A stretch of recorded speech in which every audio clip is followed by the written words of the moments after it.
End of day three of this test match, a bittersweet day for India. And in keeping with that, we've got two different kinds of mugs. Bitter coffee for him, slightly sweeter coffee for me. Because I like to put a little sweetener in it. So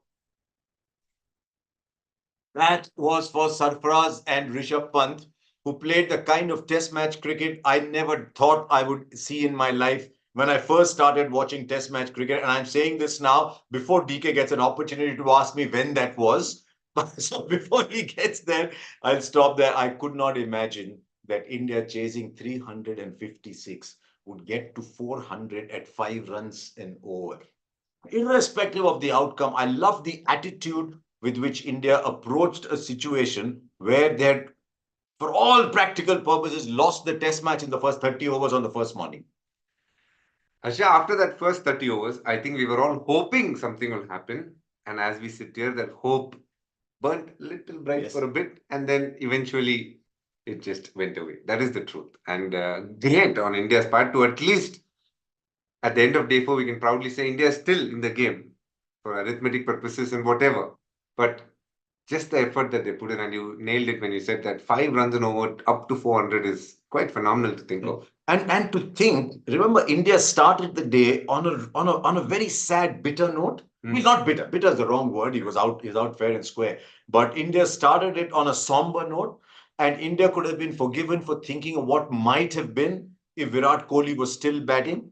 But you can't think like that. And I was very curious to see how they would go about it in the absence of Kohli. And believe me, it was breathtaking. While Rishabh Pant was hanging in there, first Sarfaraz charges to his 100, and then Rishabh Pant. I mean, does he not know fear at all? He often says after what he's gone through in life, what pressure is there?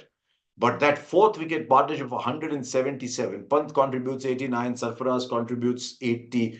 You know, they look like a right-handed, left-handed version of each other at times. It was quite an exhilarating partnership, Yeah. isn't it? You've seen many partnerships, and when you think of partnerships, always the first thing that goes to, at least my mind, would be Lakshman and Dravid in Calcutta, what they Yes. did on a day when they batted For a through. long time, no wicket fell today. It It was was. also day four of the test match officially. No wicket fell. And it just felt like till the time these two keep batting, the game is slowly but steadily slipping out of New Zealand's hands. Some of the shots that they played, very authoritative. And it was beautiful to see Sarfraz, who in the partnership with Virat Kohli, he was the aggressor. But in this partnership, he started aggressively, but it was Pant who took over and showed all the shots that he had. He kind of took the backseat, didn't do too much. And they complemented each other well. We can't say the same about running between the wickets, but we'll talk about that a little later. But overall, it was a beautiful partnership. One, I feel, that will stand good for the future. I mean, look at Indian Test cricket and its future superstars: Shubman Gill, Yashasvi Jaiswal, Rishabh Pant, Sarfaraz Khan. You'll have the likes of Sai Sudarshan, whoever is going to come after this. And it just feels What is the scary. one thing they have in common? All of them spent enough time playing first class cricket in India. All of them spent enough time playing for India A. That is one pathway India can never ever do without. Keep the India A pathway alive. But I had a question on Sarfaraz for you. Hmm.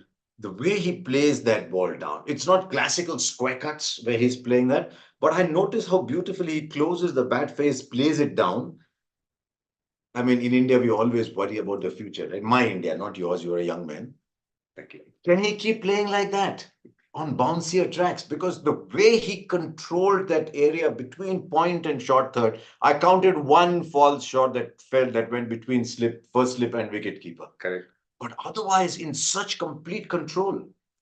So the way, if you had to dissect his technique, what he does do is stay beside the line. So anything on the off stump is he feels a lot more comfortable playing Yes. in the cut shot, and he always because he stays beside the line, he plays it a lot on bounce. So if anything coming back in, like the bouncer that he played, which we discussed about yesterday, so all those shots come to him naturally. His immediate instinct is to use the pace of the ball, and that's worked very well for him. In fact, he's had to work on the hook shot and a lot more on his leg side game. And hence, whenever he plays it late.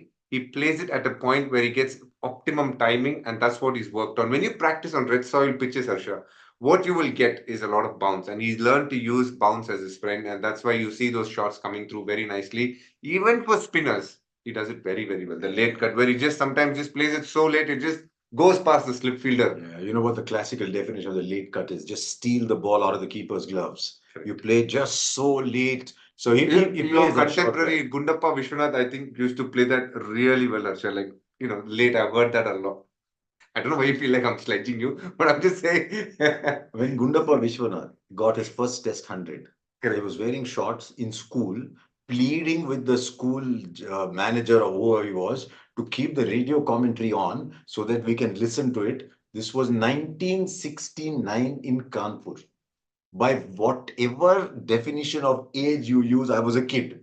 So after But listening to that, instead of getting inspired by Gundappa Vishwanath and his cricket, you got inspired of the commentator who spoke on All India Radio and joined there and became the highest serving employee, and you're the employee of the year for many years.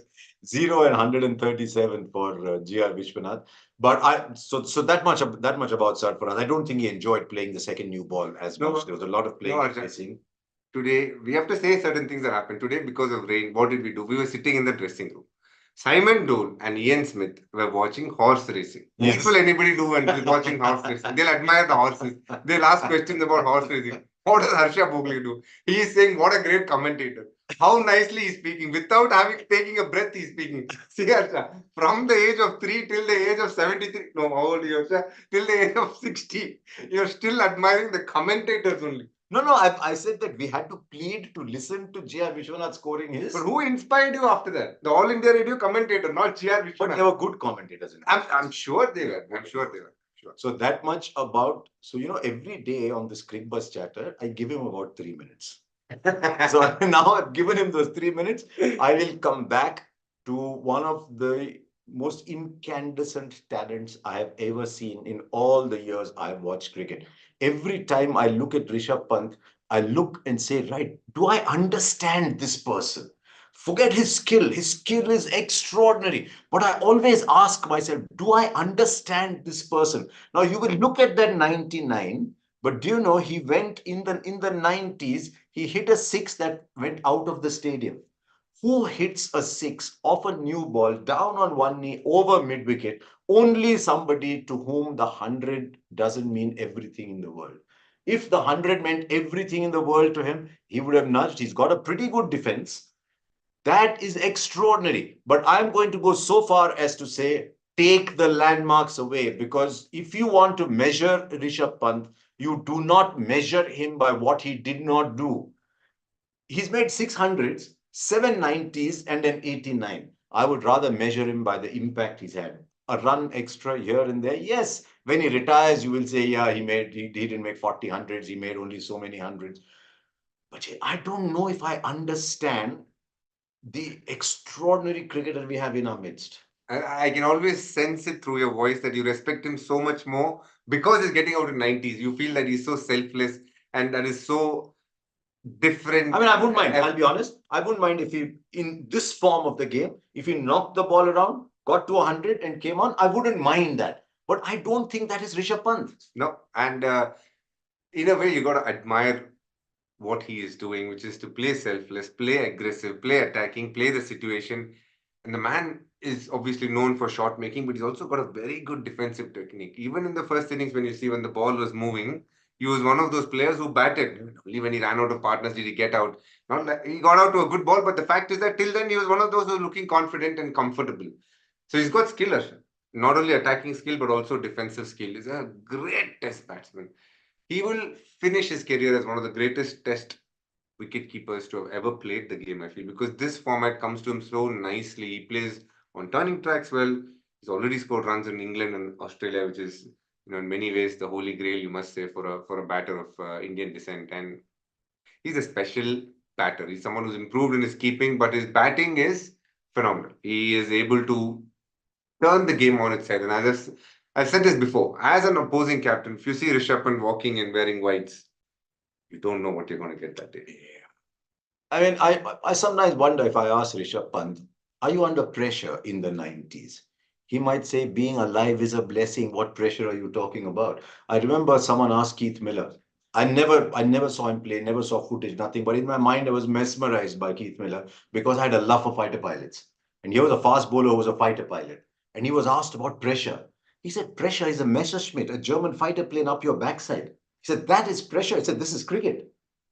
That is pressure. And I wonder if Rishabh Pant is going through that phase in life. But I'll tell you what, while Rishabh Pant is playing this way, just stop what you're doing and admire his skills. So I don't think landmarks matter to him. In the Bombay school that Sarfaraz grew up in, even though he came from UP, probably matter a little bit more. But what I liked about that innings was when he got to 100, first of all, his partner came up and had a little word with him because the emotion was just pouring out of every little part of his body. And then he went on to make it 150. Watch Sarfaraz in domestic cricket. He's got a 300, he's got a 220, he's got another 220, he's got a 180, he's got a 170. So I like the fact that he goes on and makes big hundreds and may long be this way for a young man. I mean, every time we look at Sarfaraz, we're going to say, but can he play well there? But can he play well there? And he'll turn around and say, I averaged 70 in first class cricket. So let's end that debate there. KL Rahul. I like KL Rahul, but I get a lot of flack when people say that because I genuinely believe that he is a generational talent. But after a while, that talent has to translate into big occasion scores. Today, he needed to make a 60. That's it. Didn't need to make 180. He got a great ball. Yeah, I mean, What is the story of KL Rahul? You don't judge KL Rahul today, and I'll say that only because the game changed when Sarfaraz played that shot. I know he will go back, and his dad will have a word with him and said, "Son, the first 150 runs you got was great, but there was a God-given signal. New ball taken, first ball, a massive swing outside off stump and beaten. Immediately, Rishabh Pant will come and talk to him and tell him what he said. Things calm down. He gets to 150. Soon after, again plays a big shot. Now, in the context, let's not take away anything from that inning. I think it was a terrific innings. But in isolation, if you see that shot, it was the turning point of today. Maybe on the test match. The test match. You can say that as well. Pretty late in the test match, but it could have been. And that shot was the difference between India probably going on to setting a score which New Zealand couldn't think of to India, probably could lose the test match. You can't fault the man too much. We are also in a position because of him, but that shot shouldn't sit well with Sarfaraz, knowing his attitude towards test cricket, how much he understands the game, because he would have known that new ball was the only chance for New Zealand. Absolutely. And if he had gotten out playing uppercut, no problem. If he had gotten out playing a cut, no problem. But looking to go over mid-off or covers when the ball is new and there is a little bit of bounce, a tall guy is bowling, had a little bit of ego attached to it. And hence, I feel it was a statement from his side saying, I can play these shots too, which is not necessary. I think it's much better than that. And why I have deflected from, probably I've digressed a bit from KL Rahul, why I wouldn't want to judge him is he sat out for a lengthy period of time. He padded up pretty early. I mean, waiting for his turn, and he must have been waiting for a long time. And at the wrong time, new ball, pitch still doing a bit. We had rain, because of which, again, probably the moisture in the pitch and all of that. It must have looked easy when Pant and Sarfaraz were batting. But when KL got in, you could see it wasn't that easy with the new ball. And then you get an absolute snorter. And then what adds to the woes is the person who's replaced Shubman Gill in this game is a middle order batter. You're a middle order batter. You can discuss, you can argue saying whether he's going to take KL Rahul's spot. That time will tell. But I wouldn't judge KL Rahul for today. In his defense, though, okay, let me pose the other side first. It is when the going gets tough that you show your class. You make 60, 70 runs when the going is tough in that situation. Those are the runs that will get remembered for a long time. KL Rahul has the ability, as someone who's played the new ball very often, he has the ability.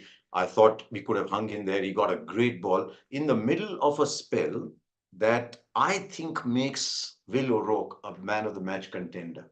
He took 4 wickets in the first innings, but he changed that game with the wickets of Rishabh Pant, KL Rahul, Ravindra Jadeja. That is the match that he comes with the second new ball. I thought he bowled magnificent. He's a phenomenal talent. Not just because he's got the height, he uses the height, but he got that KL Rahul wicket to a ball that was pitched up.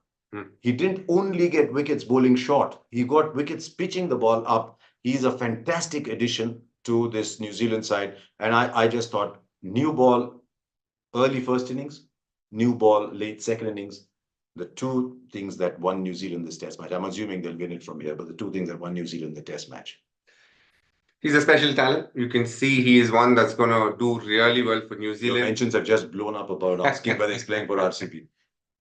That was coming, wasn't it? He's bowled well in Bangalore. Yeah. So From my point of view, I think his biggest strength is his bounce, which he's done very, very well with in terms of using it to good effect. It's a natural trait of his, but what he's definitely worked on, and from hearing Simon Dool speak about him, is the fact that he went from Auckland to Canterbury or to get an opportunity, and how he's worked through the. I think he actually went there because he was getting admission to a course and he could play cricket. Correct. So he's about a studious. Correct. He's, Please keep in mind.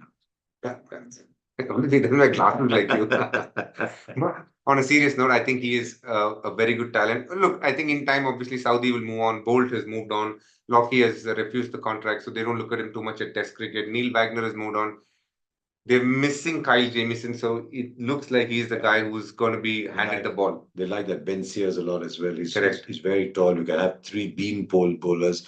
But what that second new ball did, and then Matt Henry finished it off. He's a quality new ball bowler. Matt Henry finished it off. But I think the door was opened by Will O'Rourke. And that meant what looked like 170, 180 at one point suddenly became only 106, which leads us into asking DK and putting him in the hot spot.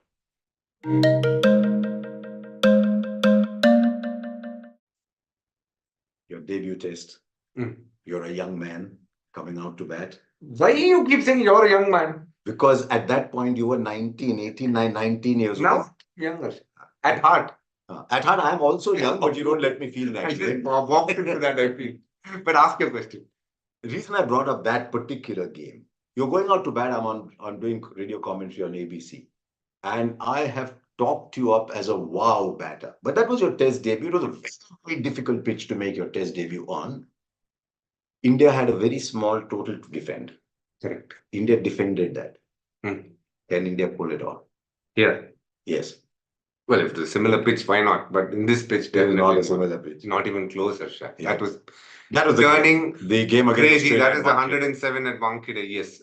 It was turning square. And what does turning square mean? Even if you bowl flat and fast, if you just visualize Karthik Murli that game, he'll bowl flat, fast, and they couldn't even defend because almost every ball felt like it was turning and taking a range. Every time I meet Murli Karthik and I say, well bowled Murli Karthik, I just add Michael Clark took 6 for 9. Left arm swing. But Karthik bowled beautifully that day. But this is not that surface. No. And on that surface, 115, 120 was very difficult to get. On this surface, we've been waiting for the ball to be naughty.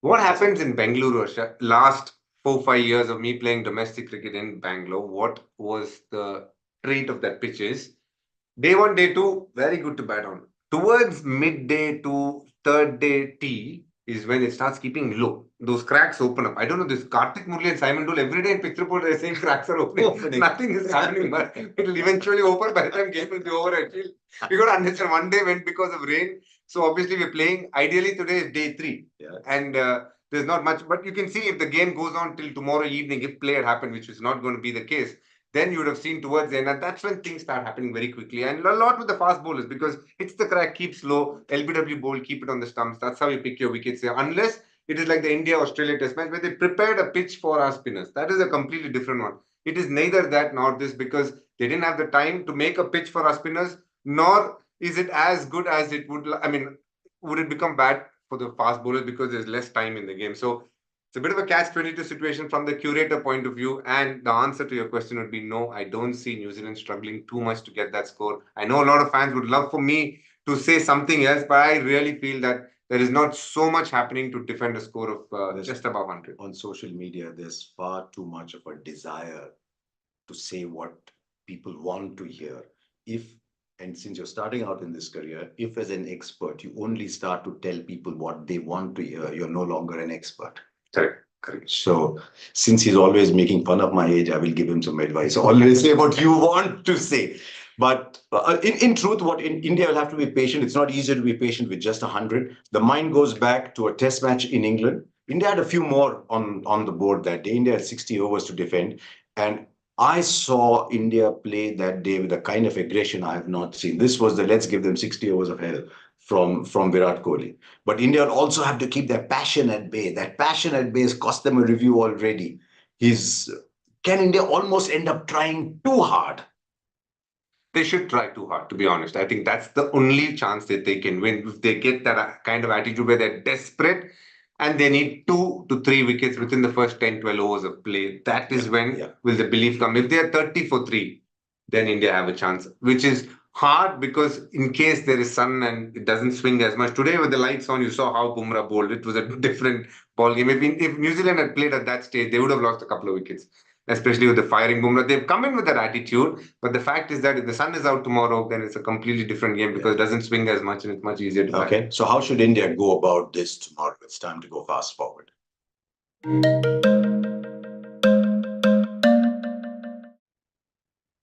You go Bumrah Siraj? Yeah. Do you go Ashwin Jadeja at some point? Because it's a big one for Ashwin. It's a very rare test match that Ashwin is off colour. True.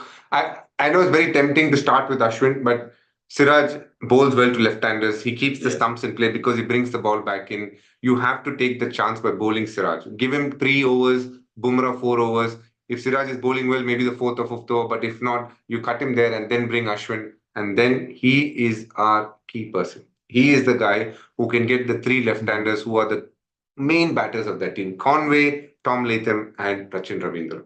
Those 3 wickets are key for us to stay in the game. And that can happen definitely if Ashwin is bowling as we are used to seeing. They are coming out with a good game plan. They are under pressure. If they make 2 errors, that's when India comes in the game. So Ashwin needs to fire, as simple as that. I think 10 to 15 for 2, and suddenly New Zealand are thinking from 46 all out, can we lose this game? And the moment the doubts start to come in there, they get to 30, 35 for no loss, and all of a sudden you'll start seeing that change. So my gut feel is that much like in the first innings, one of the two, Conway or Latham, most likely Conway, will take a chance and go a little hard and try and get those runs early on the board. But if India can get 10, 15 for 2, I don't know what's going to happen tomorrow, but this has been a memorable test match already. But I'll tell you what, because of the way India. You know what's the memorable moment for me today? This is what's coming now. Okay, I'll finish my coffee. You can go on. No, I'm not. I'm not taking a jab at you. This is Sarfaraz took a jab at Pant while running between wickets. I know. That was, I think, proper meme material, Harsha. Tell me, you have often said yes, no during running between the wickets. Correct. Did you ever say no as dramatically as Sarfaraz did? Jumping up and down, no, no, no. First he's saying no from slightly at an angle. Then he says maybe he's not seeing me, so he comes even closer. And when he comes closer, he's bang on the center of the pitch, jumping up and down. You know, absolutely. I mean, whatever Sarfaraz did was hysterical. Yes. What amazes me is Rishabh Pant is oblivious to it, Harsha. What he's thinking at that time, what he was listening, that guy is screaming at the top of his lungs, I'm sure. He is not looked at him for a second. He is just on his own trip. I think it tells you about his personality as well. He is just in his own world, I feel, Harsha. It was incredible. Talking about someone who's known to have had such experiences when he was playing cricket. You had lots of great performances. I just feel, okay, you give, you get, so I'll accept whatever comes right now. Okay, so we ended then. I think so. It's been a wonderful test match. I'll tell you, tomorrow, if India can pull this heist off, it will go down as one of the great defenses of all time. It's like saying, I'm defending with 7 players against Manchester City. That kind of defense is what I'm imagining. But we'll wait and see. It's nice to hear a non-food analogy. Good. No food analogy. If India win, I'll put an extra sweetener in my coffee and I'll make coffee again for DK. And I'll make coffee for all of you. I don't know if it's a popcorn day. I don't know if it's a dessert day. But if India pull this off, it's fantastic. But the chances are very slim. There you are. That's it from Cricbuzz Chatter. Join you again after the game tomorrow.